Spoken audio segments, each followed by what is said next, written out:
What is going on, everybody? It's your boy Dylan the Villain, and I'm coming back at you once again with some Total Extreme Wrestling 2020. I hope everybody enjoyed the King of the Ring pay-per-view, and tonight we are going to advance in some storylines and some storytelling.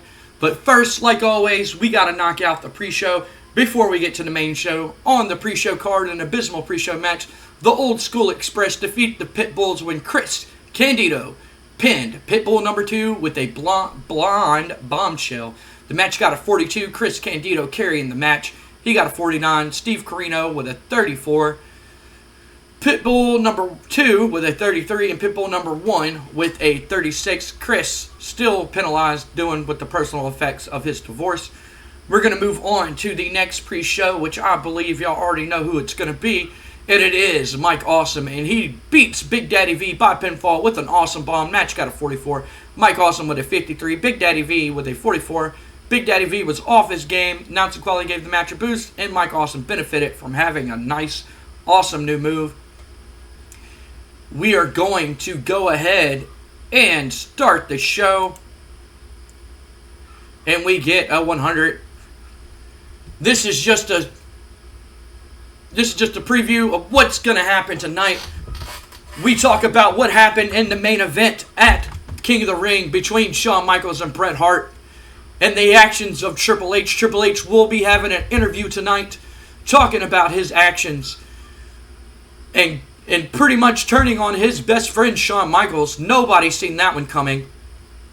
Nobody knows why. Triple H will address the crowd here tonight in a pre-taped interview, of course, explaining his actions. We also have an interview from Stone Cold Steve Austin. We will see The Rock and Owen Hart and Raven here tonight talking about everything that happened on the pay-per-view. For those of y'all who have not watched the pay-per-view, stop the video, go watch the pay-per-view, go check out the pay-per-view and see what's going on with everything in the storylines before we advance. We are going to be talking about everything. Chris Jericho picked up a big win over Steve Austin at the pay-per-view. Pretty much a impromptu match, and Chris Jericho picked up the win. Here tonight, Steve Austin is going to address Chris Jericho here tonight in an interview. We also will hear from other people and Raven. We're going to move on to the next segment. Yes. Our opening contest of tonight with a 56, not bad match. Jushin Thunder Liger picked up a win against Jerry Lynn by pinfall with a sheer drop brainbuster. Match got a 56. Liger with a 54 and Jerry Lynn with almost a 50. Just a little warm-up match to get the crowd going here tonight. And we hear from Bret the Hitman Hart. We see Bret Hart backstage. And he's getting interviewed along with the rest of the Hart Foundation. But Owen Hart is not there. And Michael Cole asks, he goes, Bret, once again you have walked away with the World Wrestling Federation World Heavyweight Championship. Many people said that you probably wasn't going to beat Shawn Michaels. That Shawn Michaels looked better than ever coming back from his injury. How do you feel after the big win and proving everybody wrong? And he goes, look, it doesn't matter how I won. I picked up the 1-2-3 victory. And like I said before, and like I will say until the day that I retire, and probably even after I retire, I'm the best there is, I'm the best there was, and I'm the best that there ever will be here in the World Wrestling Federation. Not only in the World Wrestling Federation, but all around the world. I am the best World Heavyweight Champion in the world. It doesn't matter what other companies, it doesn't matter who's the champion in New Japan, WCW, AAA, it doesn't matter. I'm the greatest champion of all time, and I'm here to be champion for a long time. Michael Cole asks, he goes, well, your brother Owen made it to the finals of King of the Ring, but the man who helped you, Triple H, ended up beating him. How do you feel about that?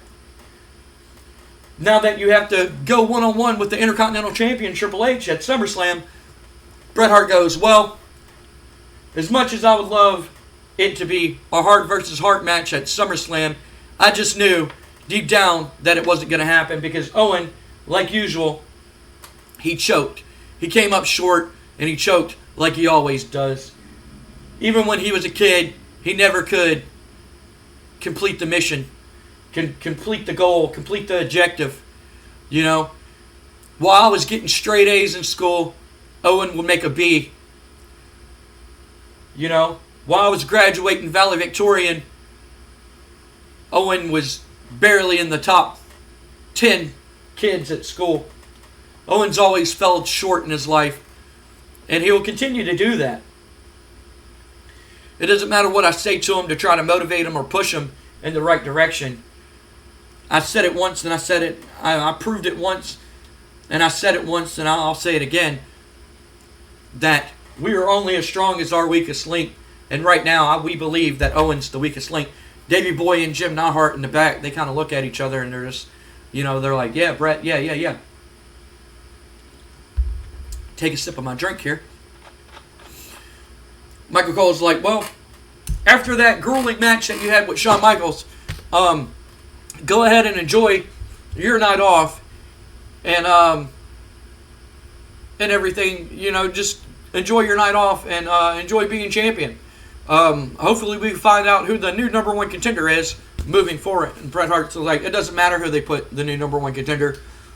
I'm going to beat him just like I beat Taker, just like I beat Big Show, just like I beat Steve Austin, just like I beat Shawn Michaels.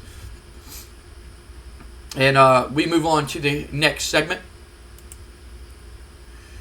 And we see Vince McMahon and Shane McMahon in the office. And Shane and Vince are talking. And in walk the 24/7 Hardcore Champions, Vader and Sid, as at the pay-per-view, they both attacked Dwayne Gill and pinned Dwayne Gill at the same time, becoming co-champions.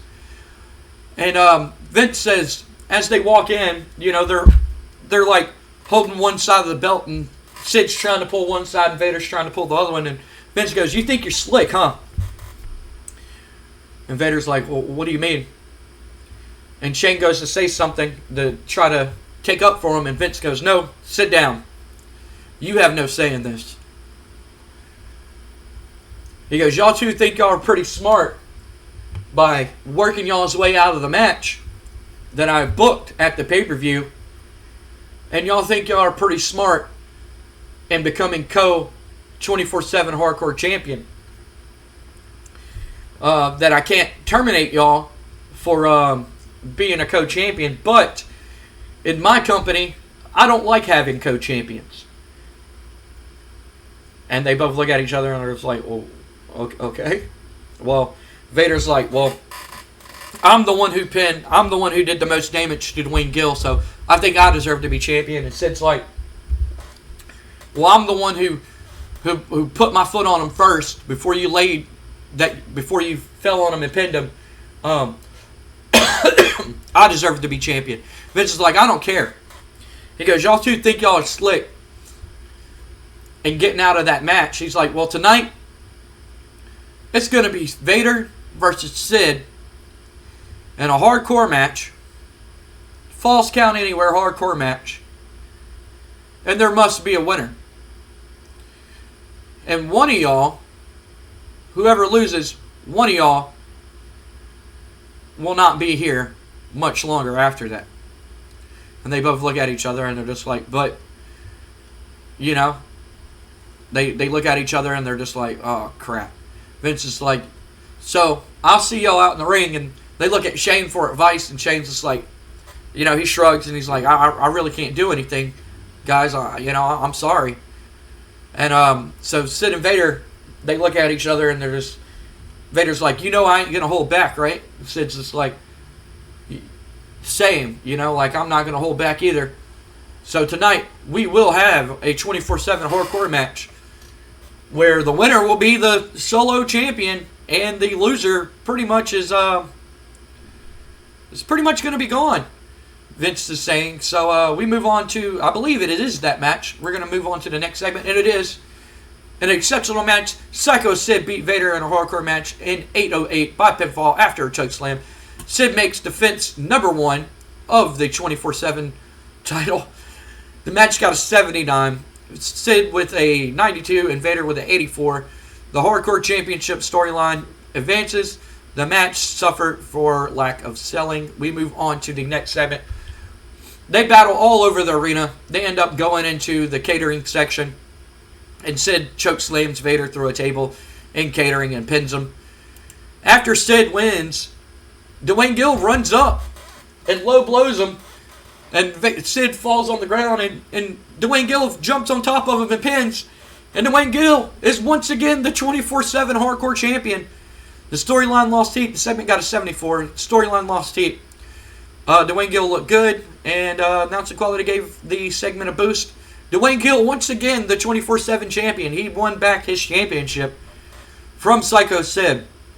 But Vader picking up the loss.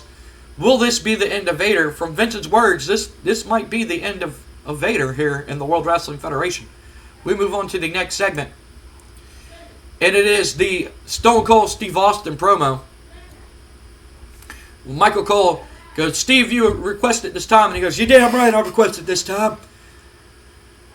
He goes, last night at King of the Ring, I had me a match with one Ayatollah of Rock and Rolla, Chris Jericho. He goes, now, we fought all over the arena. We battled it out in the ring. And I have to say that as much as I hate to admit it, Chris Jericho was a better man that night. But if Chris Jericho is the man that he says he is, that he's the best in the world, then why don't he come to the ring tonight and face me one-on-one? Then all of a sudden, we see Chris Jericho on the Jumbotron here. Steve Austin's in the ring. I'm sorry. And we see Jericho on the Jumbotron, and he comes on and he goes, Steve, as much as I would love to come down there and prove once again why I am the best wrestler, no matter what anybody else says, why I'm the best wrestler in the World Wrestling Federation. I done proved what I had to prove last night at King of the Ring, that not only am I a main event talent, but I can beat main event talent, and I deserve to be World Wrestling Federation World Heavyweight Champion. I beat one of the top guys here in the company. Lickety split, no problem.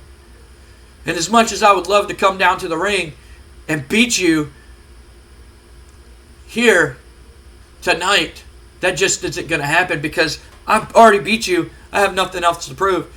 And Steve Austin's, he's looking a little bit aggravated, like he always, oh, you don't want to come. And Steve Austin grabs the mic from Michael Cole. And he goes, well, let me tell you something, son. He goes, I'll give you two options.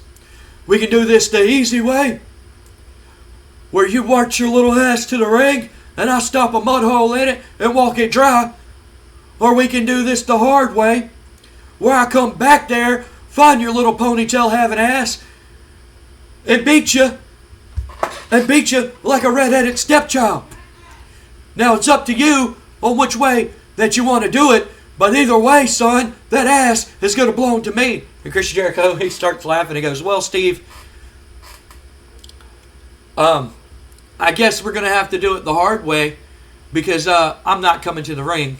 And as a matter of fact, I'm not scheduled to compete tonight. I had the night off, just like you did. And I'm not competing here in front of these fans. So Steve Austin then goes, all right, I guess we're going to do it the hard way. So Steve Austin runs out of the ring. He runs up the ramp.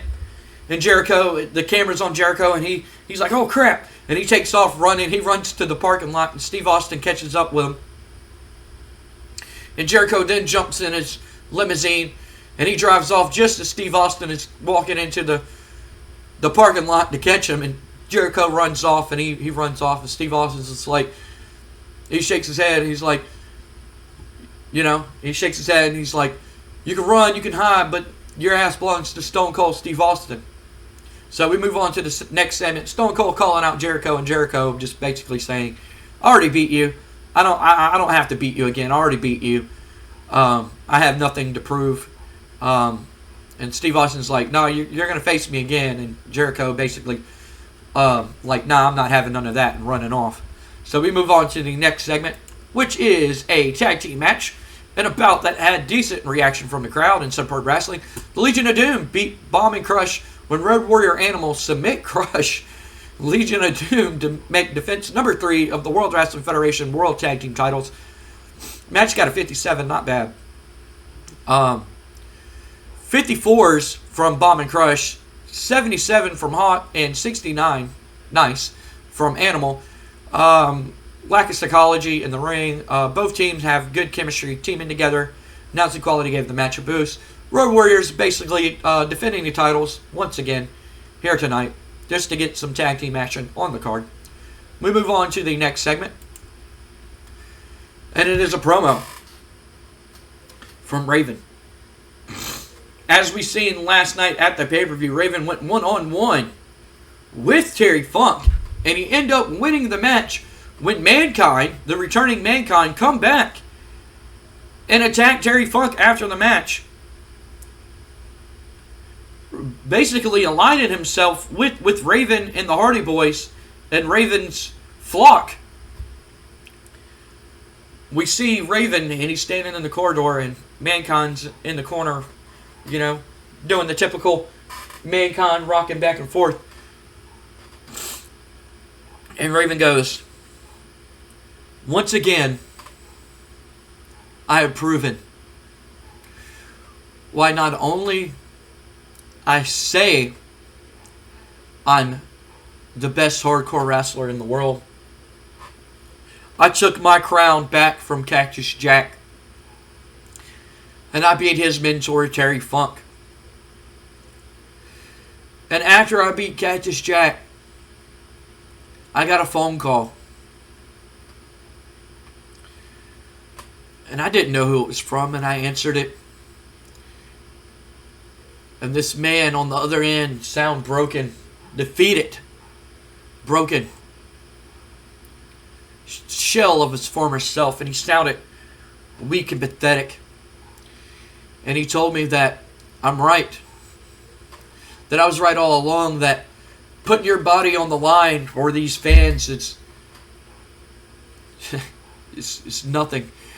These fans don't owe you anything. These fans are barbaric, bloodlust, blood-hungry human beings who only want to see you put yourself at risk so you have to retire at the age of 33 after having a broken neck and back and broken every bone in your body. And then once you're used up, they just toss you aside and find somebody else. The man told me he was right, that he has to provide for not only himself, but for his family, for his son, for his daughter. And he asked me, he said, "Raven, I want to join you in your crusade of ending this garbage wrestling, these barbaric ways of destroying yourself." And I told him, I said, "Sure. Me, Matt, and Jeff would love to have you with us." And when he came back, he was broken man. He looked like he had depression beyond belief, and I showed him, and I talked to him, and I opened his mind and released something inside of him that wasn't there before. He put back on his mask to hide his face from the world, from embarrassment, from shame of what he had to do to entertain y'all. But no more will he be doing that. No more will he be putting his body on the line just so you can see somebody bleed and bust open. No more will he be jumping off of cages and Hell in the Cells and jumping into fire and thumbtacks and barbed wire.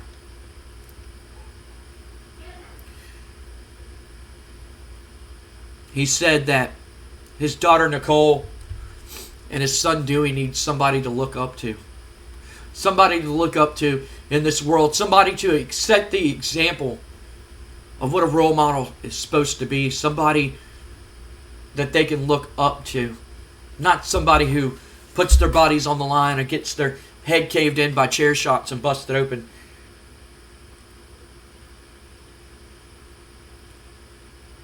So mankind is with us. And mankind is going to show mankind the ways of professional wrestling should be.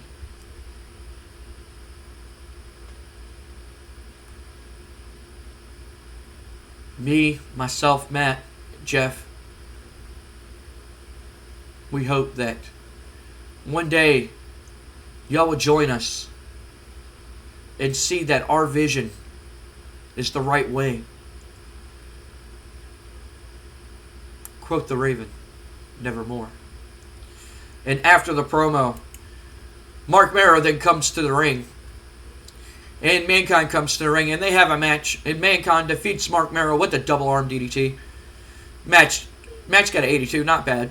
Mick Foley, Mankind with a 95, and Mark Mero with a 73, not bad, Mark. The storyline advanced. Stable did some good rings, and Mankind benefited from having a new form.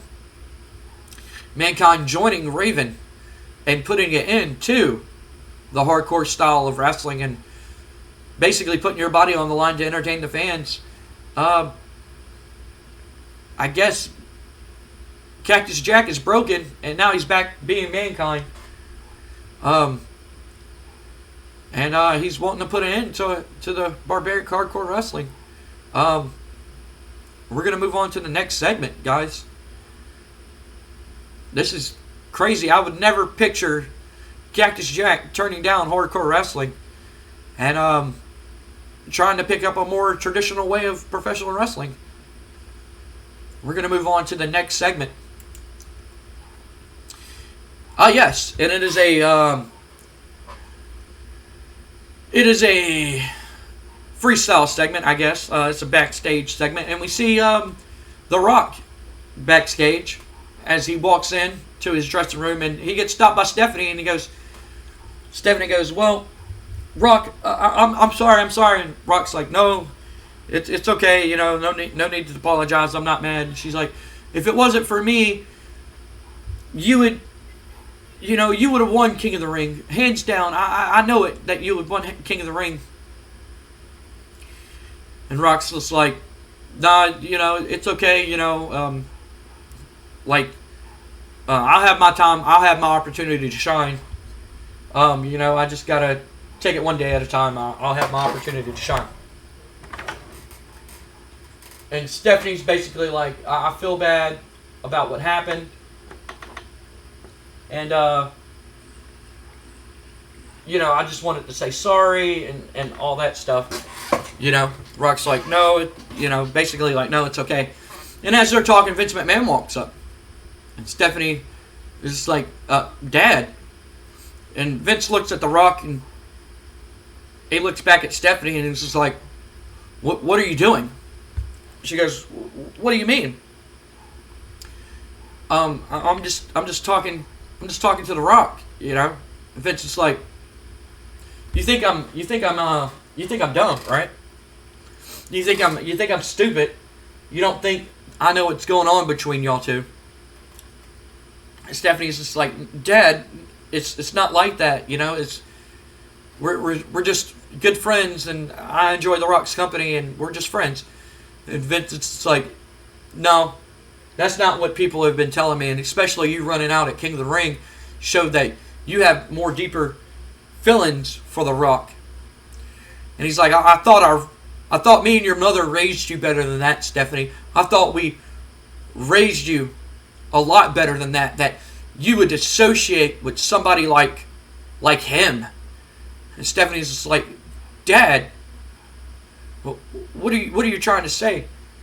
Vince is like, I didn't want you to date somebody like him. Somebody like The Rock. And Stephanie's just like, what? And Vince is like, I wanted you to date a nice boy from Connecticut, from a good family, from a good pedigree and a background. Somebody who's upper class and sophisticated. Not like somebody like him. And she's just like, Dad, The Rock's one of the most well-spoken people I've ever met. You know, like, I can't believe this. You know, like, you've raised us not to be like this, Dad. What are you trying to say? You don't want me to date The Rock because he's black? Vince is like, what? Because he's black? No, I don't want you to date him because he's a wrestler. And Stephanie's just like, Dad, I don't understand. And she's like, Vince is like, no daughter of mine is going to date a professional wrestler. No daughter of mine is going to date a scum professional wrestler. She's like, there's a reason why I wanted you to stay in my office.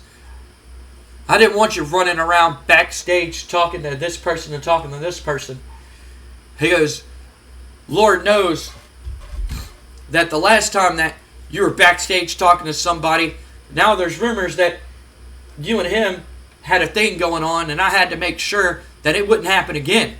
Stephanie's like, Dad, that didn't even happen. That's not true. It's just like, well, if it was true, I don't want it to happen again. And I'll be damned if you date a professional wrestler. And The Rock kind of jumps in and he goes, hey, you know, like Stephanie starts crying. The Rock's just like, hey, man, like, lighten up. He's like, who the hell do you think you are telling me how to raise my daughter? He goes, you like my daughter, huh? You want to date my daughter? You scum, you wrestling scum.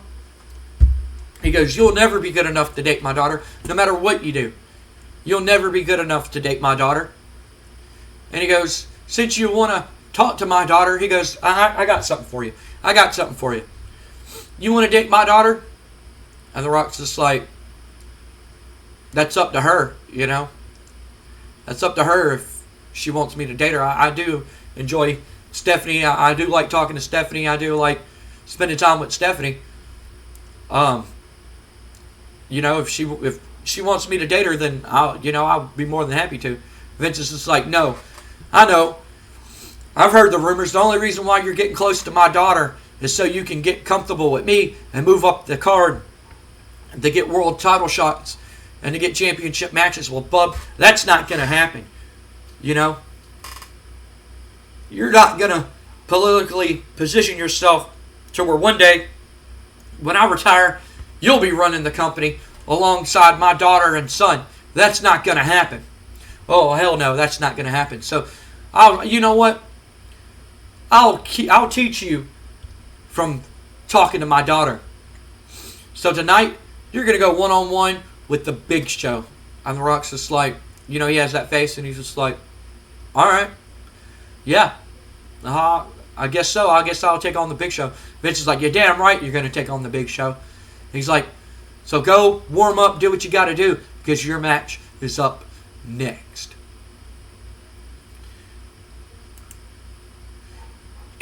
We go to commercial and we come back in a bout that had sensational wrestling, fantastic heat that scored a 91.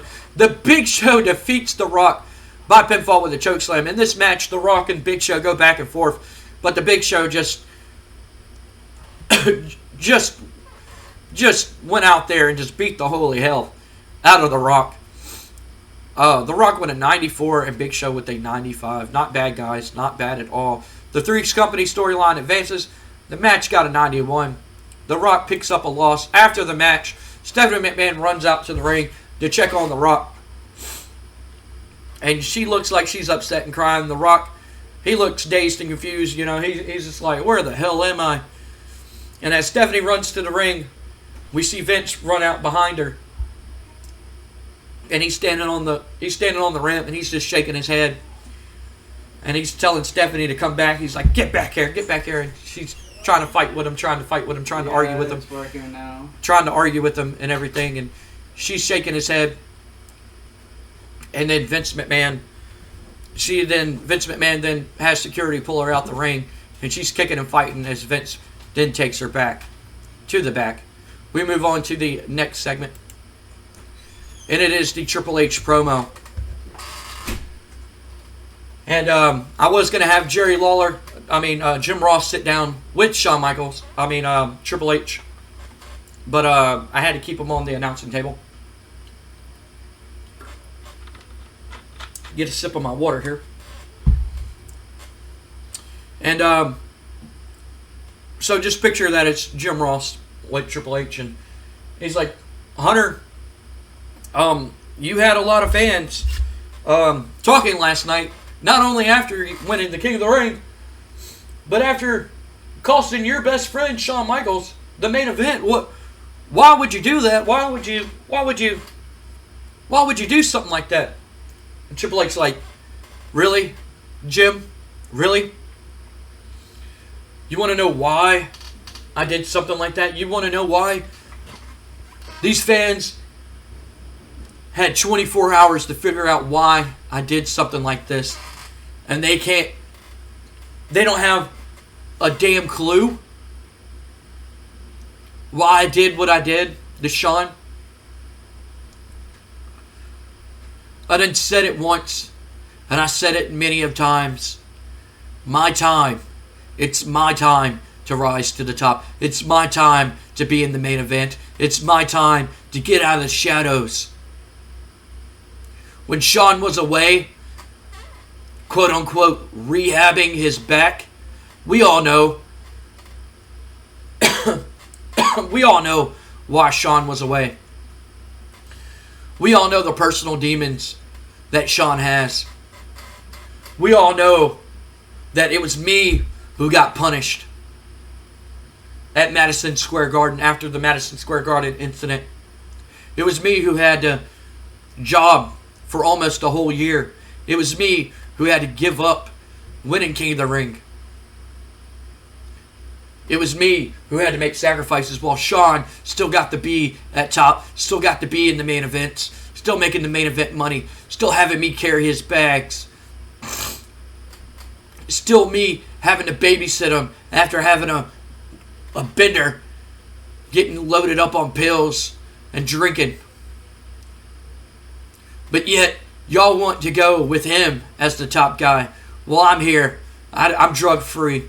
I work out every day. I show up early every day. I'm the first one here and the last one to leave every single week. And you can't say that I'm lying. Jim Ross like, I never said you were. I never said you were. He's like, I'm tired of playing second fiddle to Shawn Michaels. I'm tired of living in his shadow. And I'm tired of being a B-plus player. I'm not a B-plus player. I'm an A fucking star player. I'm top tier. And if y'all want me here in the World Wrestling Federation, I'm going to prove why I deserve to be at top of not only the World Wrestling Federation, but any federation. Why I deserve to be the top star in any promotion that I step foot in. And now that I'm thinking about it, now that my contract's going to be up in a few months, I'm going to show Uncle Eric why it would be a good investment to bring me over there. If y'all don't see that I'm an asset here. And Jim he's just like, well, I'll be careful what you say. Triple H's like, I don't give a damn. What are they going to do? Huh? What are they going to do? Fire me? You're going to fire the guy who is your 1997 King of the Ring? The guy who is your Intercontinental Champion? The guy who's going on to be in the main event of SummerSlam and win the World Wrestling Federation World Heavyweight title? You're going to fire that guy? You're going to fire the guy who night after night gives you the match of the night? Yeah, that's a smart move, isn't it, Jim? That's a smart move. Whoever's ahead of talent relation, and he looks Jim Ross and with a smile, and Jim Ross is kind of looking a little bit angry. And he goes, so people want to know why I attacked Shawn Michaels. That's your reason why I attacked Shawn Michaels. He doesn't deserve to be in the main event. He doesn't deserve to have the main event matches. He doesn't deserve any of that. It should be me. I'm sick and tired of babysitting him. Sick and tired of him making sure that he gets the shows. I'm sick and tired of protecting him in the back from all this political bullshit. I'm sick of being a part of it. It's time for me to go out on my own. And it's time for me to be in the main event. Shawn, in all honesty, it was nothing personal. It was just business. And it's time for Triple H to start looking out for himself. Because I am the game. And I am that damn good. And then we see the WWF credits roll as he stares at Jim Ross. And we go and we finish the show. The show got a 94. Not bad little show. Increased our popularity in 33 regions. Would have poor in Canada, but we need to get a better TV deal in Canada. And we're going to go ahead and finish that show.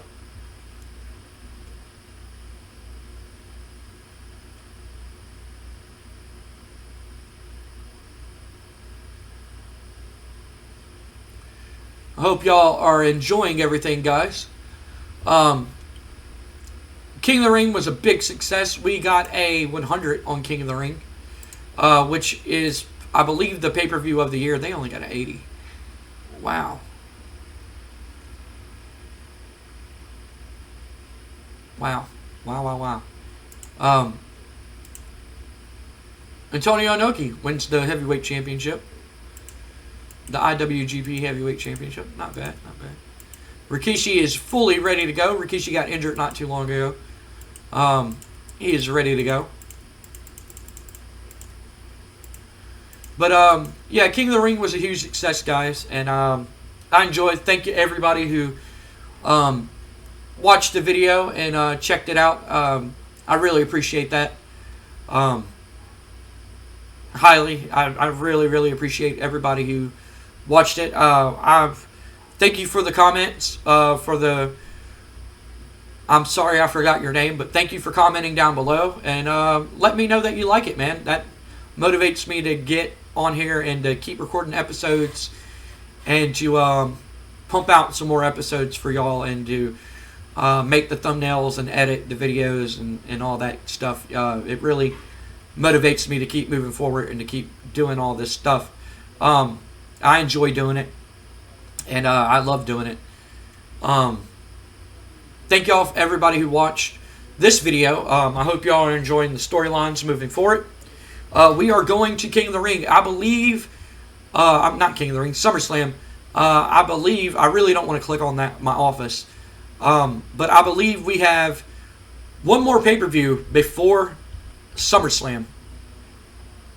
I believe we have Fully Loaded, and then it will be SummerSlam in August. So we are building up to SummerSlam. I hope that everybody enjoys it and everything. I've already said that. So anyway, guys, like always, if you stumbled upon this channel and you like what you see and you want to subscribe for some more TEW wrestling and professional wrestling content and other video game content, click right here on the Monday Night Raw logo. I'm biased. We got to promote my own show here. Click on the Monday Night Raw logo. And if you like this episode and want to go back and watch King of the Ring and past episodes, the playlist will be in last night's results. Like always, guys, my name is Dylan the Villain. And like I always say, if you can't play with each other, do what I do and do what I'm doing right now and play with yourself. Later, guys.